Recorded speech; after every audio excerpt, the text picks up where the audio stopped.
آپ کی آمد بھی عجب ہے۔ سارے حمل کے دوران حضرت آمنہ فرماتی ایک دن مجھے حمل کا بوجھ محسوس نہیں ہوا، ایک دن بھی حمل کا بوجھ محسوس نہیں ہوا۔ اور جس دن آپ پیدا ہو رہے ہیں، آپ کے والدہ کے سرانے آپ کی لیڈی ڈاکٹر شفا بنت عمر یا شفا بنت اسد، یہ حضرت عبد الرحمن بن عوف کی والدہ ہیں، وہ موجود ہیں۔ بچہ جب پیدا ہوتا ہے تو 9 مہینے کی رکاوٹ ہوتی ہے، تو بہت ساری گندگی ماں کے پیٹ سے نکلتی ہے جس کو آنول کہتے ہیں، پھر اسی میں سے بچہ لتھڑا ہوا پیدا ہوتا ہے اور وہ سارا گندگی میں بھرا ہوتا ہے، پھر اس کو پکڑ کے دھوتے ہیں، نہلاتے ہیں، صاف کرتے ہیں، پھر ماں کو صاف کرتے ہیں۔ لیکن میں قربان جاؤں محمد مصطفیٰ کی پاکیزگی پر، طہارت پر، آپ پیدا ہوئے ایک قطرہ ماں کے پیٹ سے باہر نہیں نکل گندگی کا، اور آپ پیدا ہوئے نہلائے ہوئے، آپ کو باہر نہیں نہلایا گیا، آپ پیدا ہی نہائے ہوئے آئے۔ اور جب آپ جیسے جیسے آپ باہر آ رہے تھے کمرے میں نور پھیل رہا تھا، اور جب آپ پورے باہر آ گئے تو پورے کمرے میں روشنی، نور اور خوشبو پھیل گئی۔ اور آپ کی ناف کٹی ہوئی تھی ماں کے پیٹ، ناف اور آنت ملی ہوتی ہے نا، اس کو باہر کاٹتے ہیں، آپ کی باہر نہیں کاٹے گی، ماں کے پیٹ سے کٹ کے آئے۔ ختنہ بچہ پیدا ہو تو اس کا ہفتے، مہینے، سال بعد ختنہ ہوتا ہے، میرے نبی ماں کے پیٹ سے ہی ختنہ کروا کے آئے، سبحان اللہ۔ اور دائی نے پکڑ کے ماں کے پہلو میں لٹایا تو آپ کی عمر 15 منٹ 20 منٹ، جو ہی لٹا کے پیچھے ہٹی تو آپ نے ایک دم پوری طاقت سے پلٹا لیا، الٹے نہیں ہوئے، سجدہ کیا۔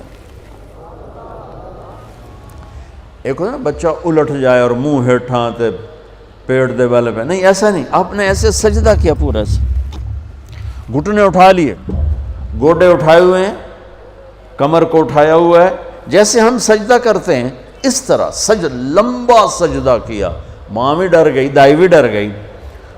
اس کے بعد آپ نے یوں سر اٹھایا، سینہ ایسے کیا اور اس ہاتھ کا سہارا لیا۔ یہ معصوم بچہ ہے، ایسا کام تو 6 مہینے کا، سال تک بچہ نہیں کر سکتا۔ آپ نے اس ہاتھ پہ آسرا دیا اور یوں چھاتی کو اٹھایا اور سیدھا ہاتھ اوپر کیا اور انگلی کو یوں اٹھایا تو سارے چاروں طرف نور ہی نور پھیل گیا، اور پھر آپ یوں گرے اور وہی معصوم بچہ۔ میں کہا کرتا ہوں میرے نبی نے آتے ہی پیغام دیا، اے میری امت، فیصل آباد نماز لے کر آؤں گا، چھوڑنا نہیں۔ اور بڑے درد کی بات ہے 90% میرے نبی کی امت نماز چھوڑ گئے، 100 میں کوئی 10-12 پڑھتے ہیں، ورنہ کیا عورتیں کیا مرد نماز چھوڑ گئے۔ اور آپ نے آتے ہی سجدہ کیا تو ماں نے اٹھا کے گود میں لے لیا۔ بھئی یہ کی چکر ہے، ڈر بھی ہے تھوڑا اور حیرت بھی ہے کہ یہ کیا ہو رہا ہے۔ گود میں لے لیا، گود میں لیا تو ایک دم گھر کی چھت پھٹی اور ایک بادل اندر آ گیا۔ بادل کیا تھا؟ یہ جو ہماری سردیوں میں دھند ہوتی ہے نا، 2 فٹ تے نظر نہیں مطلب کی شے، اس کو عربی میں غمام کہتے ہیں، جسے ہم یہاں فوگ کہتے ہیں، فوگ یا دھند یا کوہر۔ تو وہ پورے کمرے میں پھیل گئی اور میرے نبی نظر نہیں آ رہے، ماں کی گود میں نظر نہیں آ رہے، اور دھند میں سے آواز آئی۔ کیا آواز آئی؟ طوفوا بہ مشارق الارض و مغاربہا، اس بچے کو مشرق، مغرب، شمال، جنوب میں پھرا دو، لیعرفوا باسمہ و نعتہ و صورتہ، اور ساری دنیا کو اس کی پہچان کرا دو اور بتا دو، ان کے پیچھے جو چلے گا وہ کامیاب ہوگا، باقی سب ناکام ہو جائیں گے۔ سبحان اللہ۔ وہاں نسب نہیں چلتا، وہاں غلامی رسول چلتی ہے۔ ابو لہب کوئی نسب میں کمی ہے؟ قریشی، عرب، ہاشمی، چاچا۔ اللہ نے کہا تبت جدا ابی لہب وتب، بلال حبشی، ابن حبشی، غلام ابن غلام۔ اور میرے نبی نے فرمایا بلال،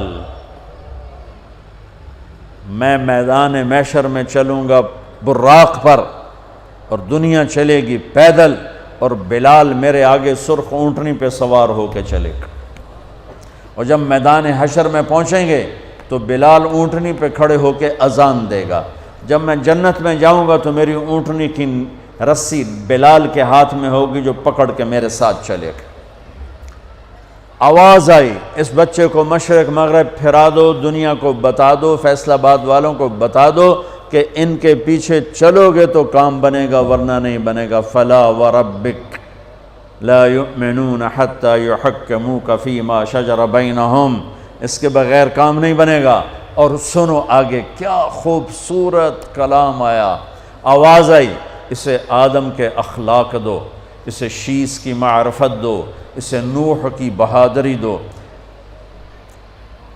اسے ابراہیم کی دوستی دو، اسماعیل کی قربانی دو، اسے صالح کی فصاحت دو، اسے لوط کی حکمت دو، اسے اسحاق کی رضا دو، اسے یعقوب کی بشارت دو، اسے یوسف کا حسن و جمال دو، اسے موسیٰ کا جاہ و جلال دو، اسے دانیال کی محبت دو، اسے الیاس کا وقار دو، اسے ایوب کا دل دو، اسے داؤد کی میٹھی زبان دو، اسے یحییٰ کی پاک دامنی دو، اسے یونس کی اطاعت دو، اسے عیسیٰ کا زہد دو، اور اسے تمام نبیوں کے اخلاق اور تمام نبیوں کا علم اور تمام نبیوں کی صفات جو تقسیم ہوئیں وہ ساری اس بچے کے سینے میں اتار دو۔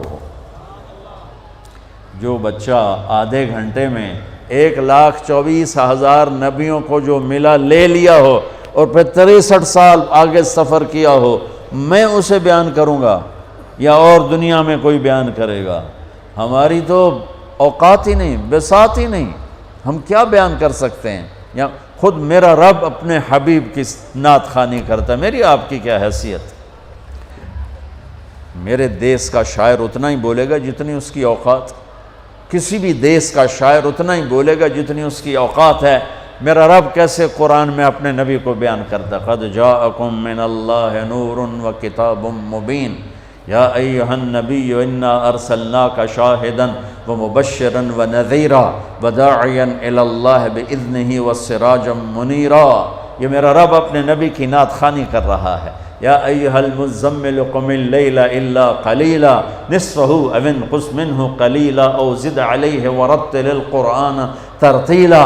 یا ایہا المدثر قم فانذر وربک فکبر وثیابک فطہر والرجز فہجر ولا تمنن تستکثر ولربک فاصبر محمد الرسول اللہ والذین معہ اشداء علی الکفار رحماء بینہم تراہم رکعا سجدا یبتغون فضلا من اللہ ورضوانا۔ صرف آپ نہیں، آپ کے صحابہ کی تعریف کر رہا ہے کہ اس کے جو ساتھی ہیں وہ کیا کیا صفات والے ہیں، پھر آپ کے گھر کی تعریف کر رہا ہے۔ انما یرید اللہ لیذہب عنکم الرجس اہل البیت ویطہرکم تطہیرا۔ ابراہیم علیہ السلام دعا مانگ رہے ہیں، وجنبنی وبنی ان نعبد الاصنام، یا اللہ مجھے اور میری اولاد کو بت پرستی سے بچا۔ اللہ اپنے نبی کے گھر کو کہہ رہا ہے ویطہرکم تطہیرا۔ اے آل محمد، اے اہل بیت محمد، اے آل محمد، ہم نے آپ کو ہر قسم کی برائی سے پاک کر دیا۔ میرے نبی نے فرمایا میری بیٹی فاطمہ جنت کی عورتوں کی سردار ہے۔ میرے نبی نے فرمایا میرے بیٹے حسن اور حسین جنت کے نوجوانوں کے سردار ہیں۔ میرے نبی نے فرمایا یوں علی کا ہاتھ پکڑ کے، علی تجھے مبارک ہو، جنت میں تیرا گھر میرے گھر کے سامنے ہوگا۔ ابراہیم علیہ السلام یہ دعا کر رہے ہیں اور میرے اور میری اولاد کو بچا بت پرستی سے، اور اللہ اپنے حبیب کے گھر کی پاکیزگی کے اعلان کر رہا ہے، اعلان کر رہا ہے۔ یہ میں آپ کو بتا رہا ہوں کہ میرا رب قرآن میں اپنے نبی کو کیسے بیان کرتا ہے۔ براءۃ من اللہ ورسولہ، اذان من اللہ ورسولہ، تؤمنون باللہ ورسولہ، آمنوا باللہ ورسولہ، من یعص اللہ ورسولہ، من یحادد اللہ ورسولہ، من یشاقق اللہ ورسولہ، سیؤتینا اللہ من فضلہ ورسولہ، لا تخونوا اللہ والرسول، فلا اقسم والنجم اذا ہوا والنجم اذا ہوا ما ضل صاحبکم وما غوا وما ينطق عن الهوى ان هو الا وحی یوحى علمہ شدید القوى ذو مرة فاستوى وهو بالافق الاعلى ثم دنا فتدلى فكان قاب قوسين أو أدنى فلا أقسم بما تبصرون وما لا تبصرون إنه لقول رسول كريم وما هو بقول شاعر قليلا ما تؤمنون ولا بقول كاهن قليلا ما تذكرون تبارك الذي نزل الفرقان على عبده ليكون للعالمين نذيرا والضحى والليل إذا سجى ما ودعك ربك وما قلى وللآخرة خير لك من الأولى ولسوف يعطيك ربك فترضى فلا وربك لا يؤمنون حتى يحكموك فيما شجر بينهم ثم لا يجدوا في أنفسهم حرجا مما قضيت ويسلموا تسليما ألم نشرح لك صدرك ووضعنا عنك وزرك الذي أنقض ظهرك ورفعنا لك ذكرك إنا أعطيناك الكوثر فصل لربك وانحر إن شانئك هو الأبتر. یہ نعت خوانی ہے میرے اللہ کی اپنے نبی کے لیے، یہ میرے اللہ کی نعت خوانی. سبحان اللہ. میں نے ترجمہ نہیں کیا کہ بس تم صرف سننے کا مزہ لو کہ میرے اللہ نے اپنے حبیب کو کیسے بیان کیا، کس طرح بیان کیا. میں جب بھی جاتا ہوں روضہ مبارک پر تو سلام پیش کرتا ہوں تو پوری پیڑھی پڑھ کے سلام پیش کرتا ہوں. محمد بن ابیا الصلاۃ والسلام علیک یا رسول اللہ بن عبداللہ بن عبد المطلب بن ہاشم بن عبد مناف بن قصی بن کلاب بن مرہ بن کعب بن لوی بن غالب بن فار بن مالک بن نذر بن معاذ بن عدنان، آخر تک ساری پیڑھی پڑھ کے سلام پیش کرتا ہوں. یا رسول اللہ آپ کا مراسی بن کے زندہ رہنا چاہتا ہوں اور آپ کا مراسی بن کے مرنا چاہتا ہوں.